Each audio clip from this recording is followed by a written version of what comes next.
Bonsoir à toutes et à tous, ravi de vous retrouver sur 8 Mont-Blanc. Il est 18h, c'est l'heure du journal de la rédaction. Voici les titres de ce mardi 24 mai 2022. Une grève inhabituelle pour débuter ce journal. Une fois n'est pas coutume, une grande partie des personnels soignants de la clinique générale d'Annecy a cessé le travail ce mardi pour demander de meilleures conditions. Preuve que le ras-le-bol est également présent dans le secteur privé. Et puis nous prendrons la direction des bords du lac Léman, à Évian très précisément. Tous les 2 ans depuis 2005, l'Association pour la sauvegarde du Léman organise une grande opération de nettoyage et cette année, le constat est sans équivoque, le Léman est de plus en plus propre. Je vous le disais en titre, une grève inédite a eu lieu ce mardi à la clinique générale d'Annecy. Près de la moitié des personnels soignants de l'établissement a cessé le travail pour revendiquer des revalorisations salariales et des meilleures conditions de travail. Les négociations avec la direction n'ont pour le moment pas trouvé d'issue favorable selon les syndicats. Lucas Ruche était sur place.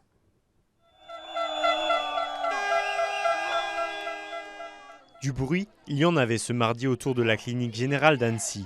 Infirmiers, aides-soignants, brancardiers, ils étaient plus d'une centaine à battre le pavé. Pour la plupart d'entre eux, c'est la première fois qu'ils font grève. Les revendications étaient trop importantes. Nos conditions de travail se détériorent depuis de nombreux mois, voire de nombreuses années. Et là, je pense que c'est vraiment un ras-le-bol général de dire on ne peut plus continuer comme ça. On charge les patients de moins en moins bien et on va droit dans le mur. On est en manque de personnel de tous les niveaux et donc voilà. Là on met la vie du patient en danger, on met la vie du personnel en danger et ça ne peut plus durer. Tout le personnel de la clinique travaille ensemble ici pour mener à bien la mission qui est celle de la clinique, c'est-à-dire de faire des interventions. Et aujourd'hui, en fait, tous ces gens-là sont sous-payés. On travaille tous dans le même objectif. Vivalto Santé, c'est un énorme groupe de santé privée en France. Et aujourd'hui, ils sous-payent tout son personnel. Et ça devient très difficile à entendre pour tout le monde. Pour mener à bien leur travail, les salariés grévistes de la clinique souhaitent une revalorisation salariale de 30% pour tout le monde. D'une part, les revendications, c'est une meilleure rémunération, mais pour tous les salariés. Parce que tout le monde a grandement œuvré ces dernières années, notamment avec la période Covid et tout ce qui s'en est suivi, pour continuer à effectuer des soins de qualité. La deuxième chose, c'est de repenser complètement l'organisation du travail pour nous permettre, nous, de nous sentir bien dans notre profession, ce qu'on n'est plus actuellement, parce qu'on se sent, comme je vous l'ai dit, en danger par rapport à certaines situations. La troisième chose, c'est on voudrait une reconnaissance de l'ancienneté. Contactée par nos soins, la direction de la clinique générale d'Annecy a tenu à nous informer qu'elle avait proposé différentes augmentations de salaire, augmentations jugées trop insuffisantes par les syndicats qui appellent à continuer la grève.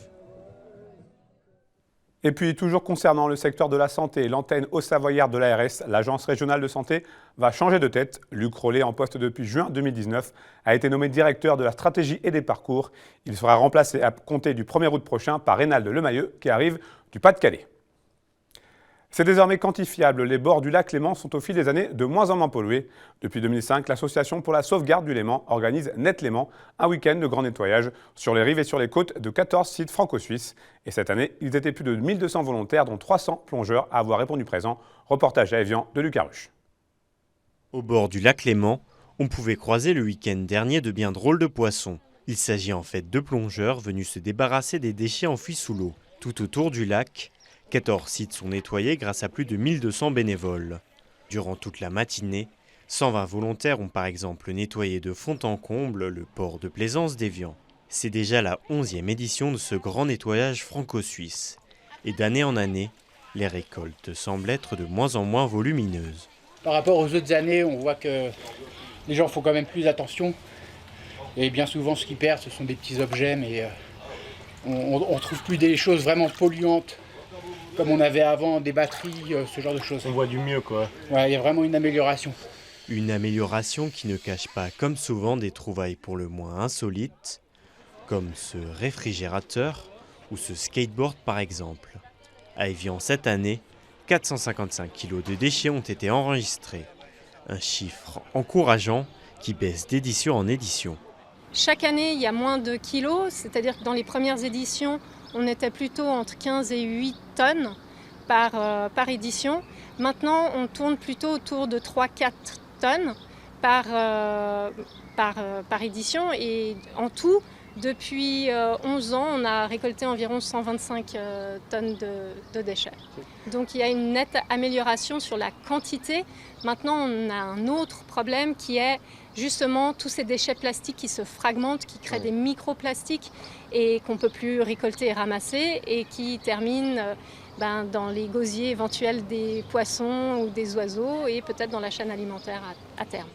De nombreux efforts du quotidien sont donc encore possibles pour limiter la pollution du lac.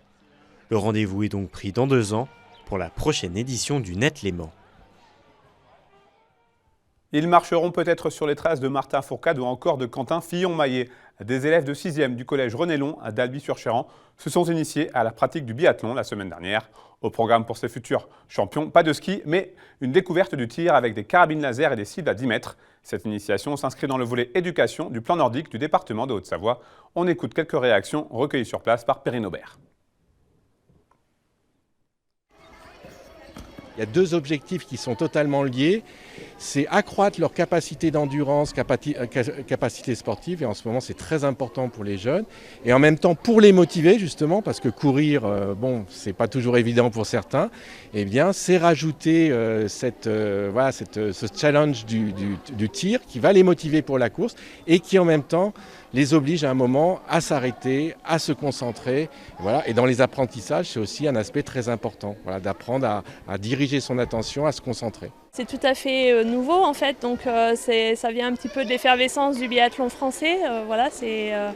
C'est une activité qui rentre à l'école petit à petit, ça existe déjà dans d'autres établissements, mais là on le fait rentrer au collège René-Long. On en est très satisfait. On espère comme ça motiver davantage les élèves à s'engager dans les activités qui développent les capacités physiques. Comme vous pouvez constater, ça bouge. Et on termine ce journal avec mon invité du jour. Je suis en liaison vidéo avec Chloé Rivière. Bonsoir. Oui, bonsoir. Vous êtes maire adjointe d'Annecy en charge de l'agriculture urbaine, de la nature en ville et de la politique alimentaire. Merci de nous consacrer quelques minutes. Vous êtes avec nous pour évoquer le 3e rendez-vous de la transition qui a débuté le 21 mai. En quoi est-ce que ça consiste très précisément ? Merci déjà pour cette invitation. Je suis très, très heureuse d'être parmi vous. Le rendez-vous des transitions, alors pour ceux qui connaissaient peut-être la semaine du développement durable, c'était une semaine dédiée aux acteurs du territoire qui sont engagés sur la transition écologique à vocation, pour le grand public, les habitants d'Annecy, des plus jeunes aux plus experts.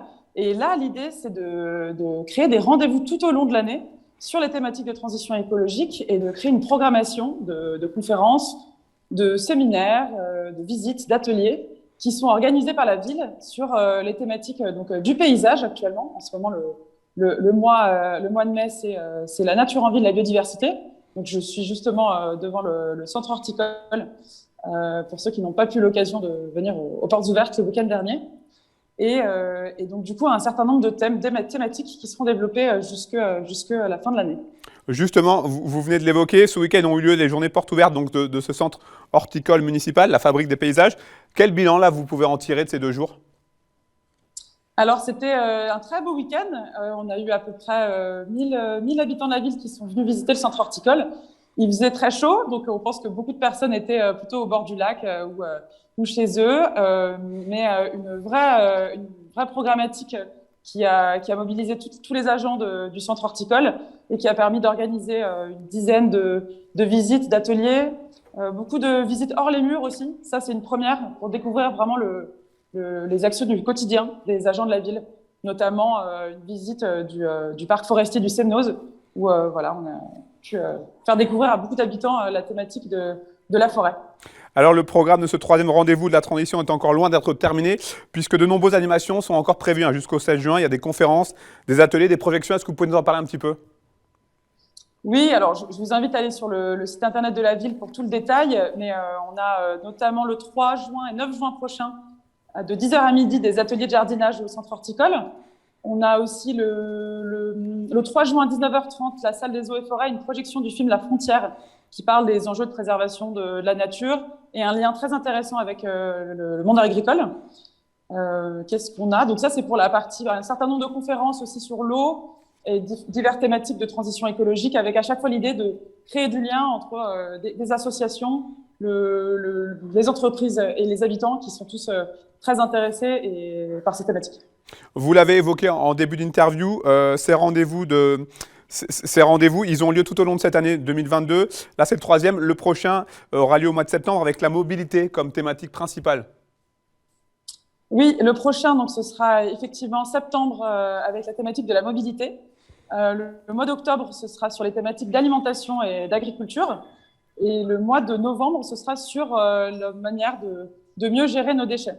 Donc, je pourrais vous parler pendant très longuement, surtout de la thématique du mois d'octobre, qui me tient particulièrement à cœur. Et on a beaucoup d'associations et d'acteurs sur le territoire. Et le but, c'est de faire un programme avec eux pour donner envie de faire de la transition ensemble, faire du lien entre tous les acteurs du territoire. Donc, pour tout le programme détaillé, je vous invite à regarder sur le site internet de la ville. Je pense que je n'ai pas assez de temps pour le détailler là maintenant. Dernière question, Chloé Rivière. C'est quoi en substance l'objectif d'un événement comme celui-ci là, que vous avez mis en place ? L'objectif, il est d'ouvrir les portes en fait, des différents lieux de la ville qui s'engagent sur les thématiques de la transition, d'ouvrir les portes des différents bâtiments municipaux. Là, par exemple, les portes ouvertes du centre horticole le week-end dernier, ça permet de vraiment comprendre en fait, les actions au quotidien sur le territoire de la ville d'Annecy. Les autres objectifs de cet événement, c'est vraiment de pouvoir déployer un programme dense et riche tout au long de l'année. Ce qui était peut-être un peu frustrant avant sur une semaine. Voilà, là, on a l'occasion d'avoir une vraie coordination d'événements sur tout le territoire. Merci beaucoup, Chloé Rivière. Merci à vous. Merci bien. C'est la fin de cette édition. Merci à vous pour votre fidélité à l'information sur 8 Mont Blanc. Merci à toute l'équipe. Tout de suite, la météo présentée, vous le savez, par Thierry Paume. Juste après, un nouvel épisode de Panorama consacré cette semaine à la montagne comme terrain de jeu. Il s'agit d'une rediffusion et l'émission est présentée par Emmanuel Jaude. Et puis, à 19h, pour la première diffusion, vous retrouverez les candidats de la 6e circonscription de Haute-Savoie pour le débat, toujours animé par Emmanuel Jaude. Un débat que nous organisons conjointement avec le Dauphiné libéré. Passez une très belle soirée, prenez soin de vous et de vos proches. Je vous retrouve mercredi, même endroit, même heure, pour un nouveau point complet sur l'information sur 8 Mont Blanc.